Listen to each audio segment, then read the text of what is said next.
SPT, znači pomaže nam prije svega da vidimo tu udaljenost, taj broj nekakvih visoko intenzivnih aktivnosti koje kasnije upotrebljavamo u našem treningu kako bi ga prilagodili našim igračima i pokrili ono što je njima potrebno.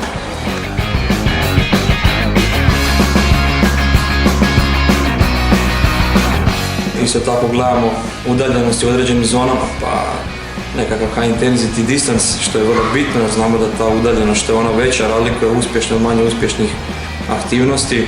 Nekakva treća stavka je sami taj intenzitet kao nekakva kvaliteta tog treninga ili nastupa naših igrača na utakmici.